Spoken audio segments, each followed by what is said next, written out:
the City of Los Angeles has approved the first 4 permits to rebuild homes in the wealthy enclave of Pacific Palisades that were either fully destroyed or partially damaged by the devastating January wildfires.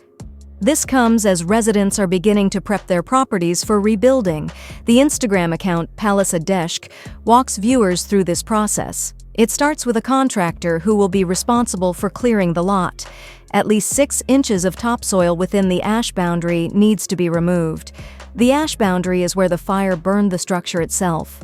Palisadeshq explains this is necessary not just for cleanup, but it's the essential foundation for rebuilding.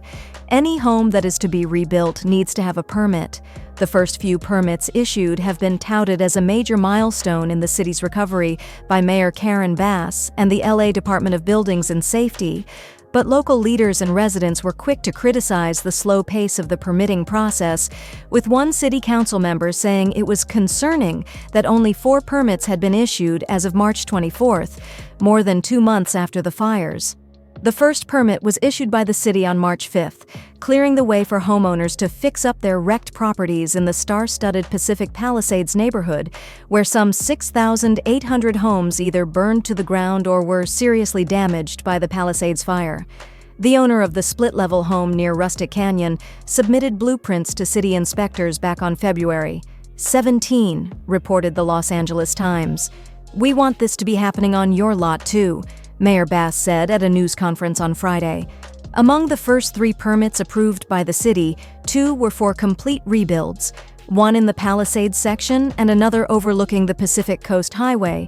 Gary Lionelli, an Emmy-winning film and TV composer who owns the Palisades property destroyed by the wildfire less than a year after he and family had moved into their newly constructed home, told the Times that he plans to have it rebuilt exactly as it was in a bid to avoid delays. Among other measures, the city established a debris removal task force to clear the way for rebuilding, opened a permitting center, and waived local discretionary review processes, all in the name of speeding up the recovery efforts. As of last week, 72 owners had submitted rebuilding applications to the city and another 135 to the LA County Department of Public Works for rebuilding in unincorporated areas impacted by the Palisades and Eaton fires. Again, the cleared plot of land has to be graded or smoothed and shaped to create a surface suitable for construction. Bass said on Friday that so far, some 1,000 property owners have not opted in or out of the government-run debris removal initiative. Failing to have all the debris removed could result in a lien being attached to a property.